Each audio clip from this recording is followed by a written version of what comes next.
Okay, now we get to the best part. Now we get to create power series finally that are of functions or for functions that are transcendental. That is to say, there is no polynomial, representation from the natural log. There's what in the heck are you talking about? Tan inverse, and sometimes you go, well, how do they figure that out in a calculator? And you know how they do it is they do it with power series. Okay, the calculator's programmed to do this. And watching 3 blue 1 brown, he goes, why are we using this tiny little polynomial to approximate cosine? And this is what it's all about. It's a tool in mathematics. So watch this. I did this in lecture. I always do this one, but it's a great bridge. Now remember, we have a series for 1 over 1 plus x squared, and it is up here.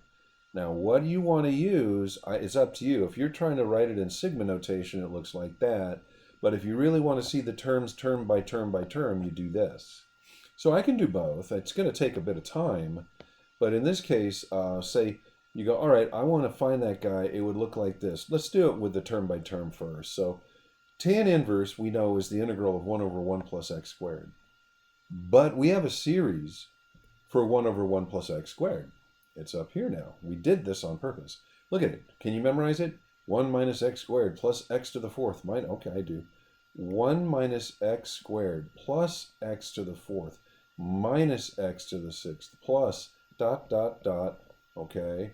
As far as, that's the thing about series, as far as you want to go. And now all you have to do is integrate and say, hey, I got a series. Believe it or not, I'm going to integrate a series. All right. As far as you want to go. And what we're getting is that first there's a 1, so we get x. Well, you know what? It's convenient when you integrate to put a plus c, but for a series, I'll tell you what, I'll do it this way. We're going to get 1 times x, right? So the first term is x, then it's minus x cubed over 3. You see where I'm getting that? I'm integrating. Plus x to the 5 over 5 minus x to the 7 over 7 plus ... And way out here could possibly be a c. But here's the thing. When you have that c, that's always a small little question. Is there a constant that goes in front? And the way you answer it is, well, what is tan inverse of 0? And I'm not going to wait for you. You're supposed to know. The angle whose tangent is 0 is 0. See, then if I plug that into my series here, I get 0 minus 0 cubed over 3 plus, and then there's a plus c. You know what that means? All these guys are 0. We want these to match, and so that tells us that c has to be 0 also, and he's not needed. Okay, so seems like I've said this before, but there you go. All right. Yeah, I know. It was in class. That's right. I'm having a deja vu all over again, as Yogi Berra says. So what we have is this series. Tan inverse of x is x minus x cubed over 3, etc.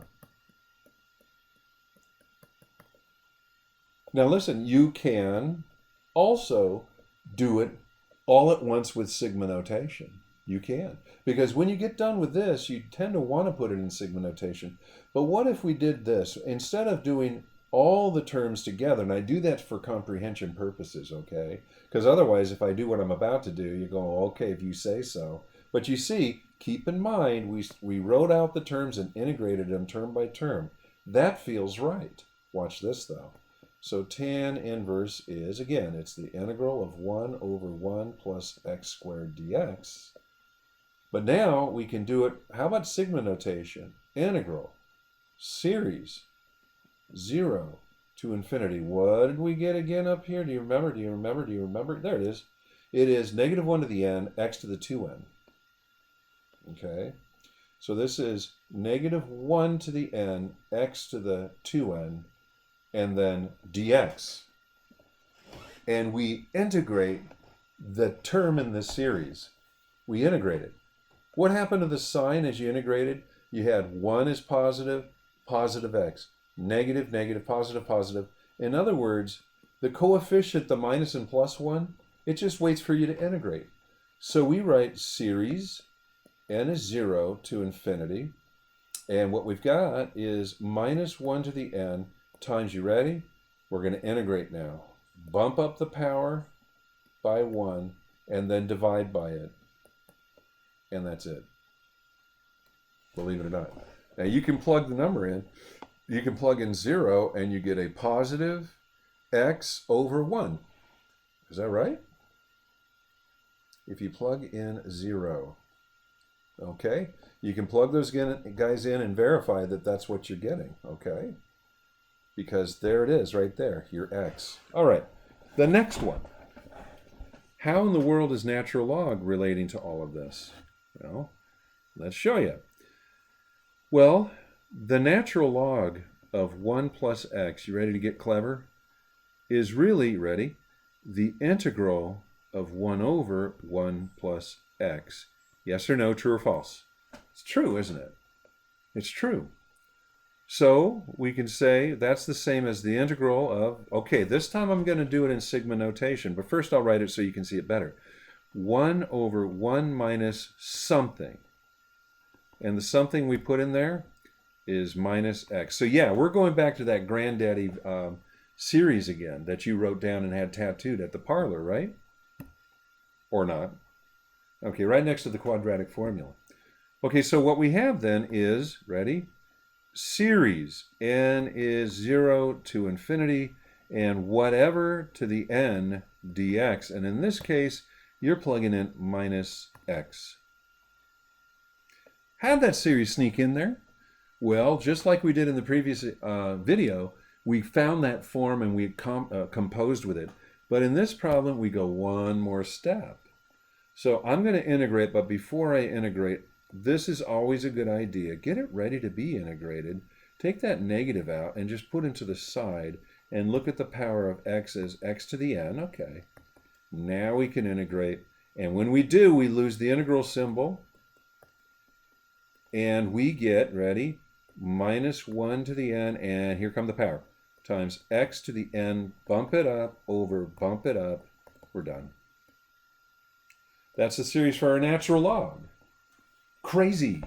Okay, we got a series for tan inverse. We've got a series for natural log. These are functions that have nothing to do with polynomials at all until now. We're building series that converge upon their values. Very good stuff. Now, we're not playing with it like we did in the video for class.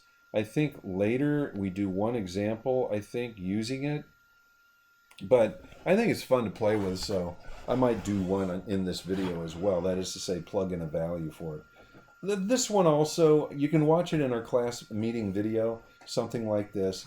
And so here's the weirdness about this one, okay? The weirdness is this. Sometimes I have to kind of reverse engineer things. I've learned a trick or two by reading this book, you know. If I derive 1 over 1 plus x, right? Trust me, what you get, remember this is like 1 plus x to the negative 2. And so we're deriving, right? Oops, oops, oops, oops, oops. I don't want that. I'm losing my mind here. What you do is you derive this guy, and so what happens is I think you get, this is the same thing as deriving 1 plus x, just to help you out, to the negative 1, to get to that derivative, which is negative 1 over, you ready for this? That guy to the negative 2, so 1 plus x to the 2. These are tricks I learned from Stewart's book. Okay? Okay, so here's the thing. Then this h of x function, which is 1 over 1 plus x quantity squared, see this connection right here, is negative the derivative, I'm going to squeeze it in here, of 1 over 1 plus x. Okay? There it is, that series again, man. That's what we've got. So it's really the negative of the derivative of, let's write it this way, 1 over 1 minus something, and that something once again is minus x in this case, okay? So you keep going. You go, okay, then it's the negative of the derivative of, guess what, you ready? The series, n is 0 to infinity, and then whatever to the n, and the whatever in this case, once again, is minus x. We're going to get this guy's series by finding that granddaddy series, and that's when you change from a function to a series, is you finally get aha, or over here somewhere, aha, you know. This one was already aha'd in the previous video, so we already knew that guy's series. Okay, let's finish this guy off. We get minus, you ready to derive now? Well, not yet, I'm not. Derivative. I always remember I'm going to go n is 0 to infinity. Let's bring that minus 1 out and put it to the side. But this time, instead of integrating, we are deriving. So we get minus, ready, series, because now we're going to derive. We're going to have him, minus 1 to the n, just waiting. You ready for this? You don't bump up, you bump down. You bring the power down, x to the n minus 1, just like in Calc 1. Okay, and I would say we're done. There's one little tiny piece to say. If n is 0, then there is no term really. So sometimes books would just change it to n is equal to 1, and sometimes you have to. But other than that, that's another series that's done. Okay, now here's a nice note. Okay, there is a theorem that we use about talking about the interval of convergence of a power series. Okay. When you derive or integrate it, the proof is beyond this book, but when you derive or integrate it, the interval of convergence does not change. Good to know. So if we say, so what's the interval of convergence at the end? You go, well, it's the same as the series that I messed around with. So if I'm integrating this series or if I'm deriving this series, it all is, well, absolute minus x is less than 1. Really, absolute x is less than 1, and enough said. Okay, so that's a good thing. I said I was going to goof around with this a little bit. So for instance, what I did in class, I think, was something like, well, let's do something else, okay? Let's play around with the natural log. So let's say we wanted, say, the natural log of 2, okay? Does he work? Is he in the fringe? Well, look, it's equal to the natural log of 1 plus 1, and I'm looking up here. And like on the test, what number should you plug in for x? So in that case, you're looking at, well, let me put him in red. So I'm taking, it's like taking this series and plugging in 1 into it. Now, I'm not sure it converges. Let's pretend it does. I think it does.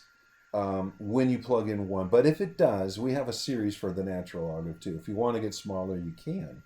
But that series would say, okay, it's the summation, n is 0 to infinity. I'm looking here now, okay? It's minus 1 to the n. And now what we're plugging in is x is equal to 1. So when we do that, we go 1 to the n plus 1 over n plus 1, like that. Well, 1 to the n plus 1, we don't need that, do we? We don't really need that. We know 1 to any power is just 1. So what does this series become? Well, when n is equal to 0, it's 1. But when n is equal to 1, it's minus a half. It's plus a third. It's minus a fourth. It's the alternating series. The alternating series converges to the natural log of 2. Ta-da! Math is magic.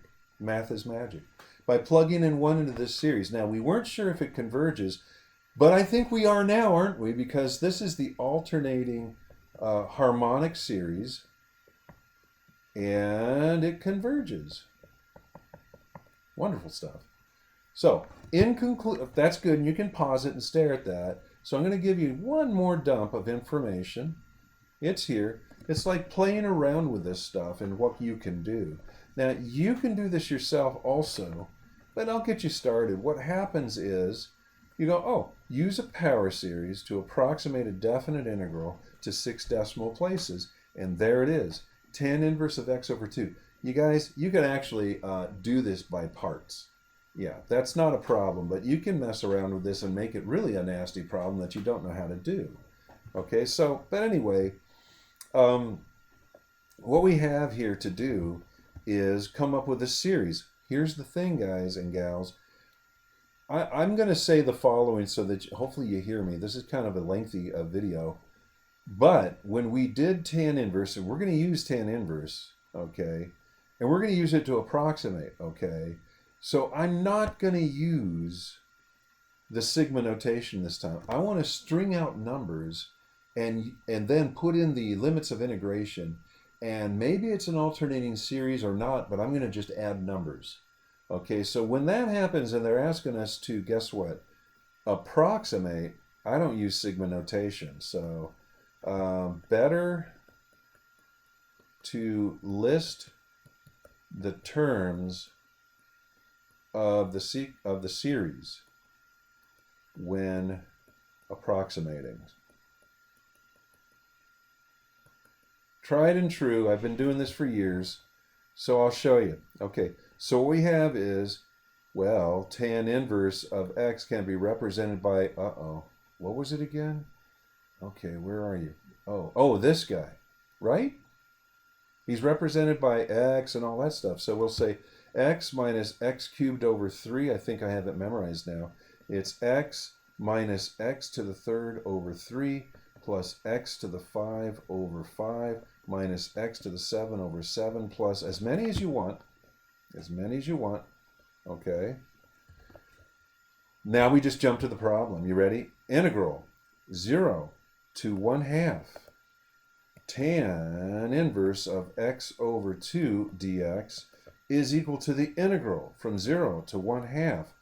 Not tan inverse anymore, Toto. Instead, we're going to use this function using that argument. We're going to compose it. So it's going to be whatever minus whatever cubed over 3 plus whatever to the 5 over 5. And I'm going to be generous because I don't know how many terms we're going to need, plus dx, and what we're plugging in is x over 2, x over 2, x over 2, x over 2. Okay, we're going to integrate this guy. Okay, I like to take steps so I can really see what I'm doing, so I might do something like this first. 0 to 1/2. Okay, that's like 1/2 times x, right? Minus, okay, this time I'm going to say it is x cubed over 2 cubed times 3, okay, or better yet, for some of y'all, I'd like to see it a different way, it's 1 over 2 cubed times 3 times x cubed. You see what I'm saying? I'm getting ready to integrate. So plus 1 over 2 to the 5th times 5 times x to the 5th minus 1, you see I'm seeing a pattern now, 2 to the 7th times 7, okay, that going okay, times x to the 7th, and then plus, and we are ready to integrate this thing. So we get, ready? Let's see, that's going to be x squared over 2, so it's going to be 1 over 2 times 2, x squared, minus 1 over 2 cubed times 3, no. Where did I put that guy? Okay, times 3 times 4, right? X to the 4. Plus 1 over 2 to the 5th times 5 times 6, x to the 6th, minus 1 over 2 to the 7 times 8, x to the 8, plus, okay, that's messy. So look at it, goes, in this case, it's 1 times 2. Here we got 3 times 4, 5 times 6, 7 times 8. Who cares? As long as we get our answer, we're going to plug in the limits now using this series. It's messy, but here you go. All right, so you get 1 over 2 times 2. You can clean that up if you want. Times, guess what? 1/2 squared minus 1 over 2 cubed times 3 times 4. I don't know why I'm doing that. 1/2 to the 4th. Plus, and do you know that this is an alternating series here? That's times 5 times 6. And you've got 1/2 to the 6th. And then minus one more. Why not? 2 to the 7th times 7 times 8. And then 1/2 to the 8th. And then plus. And all you have to do now is take out your calculator, which I did not prepare to do. This time I'll leave it up to you. But what you want to do, is it this one? Is it this one? Which one? So I forgot to read that part. Which one is less than 0.1, 2, 3, 4, 5, 6, and a 5? Which one is it? Once you have that figured out, you add the numbers in front of it, and you've got it. You've done this before. So I'll end this particular video on that note. Kind of lengthy again, I know. This one, yeah, both of them are 20 minutes. So enjoy.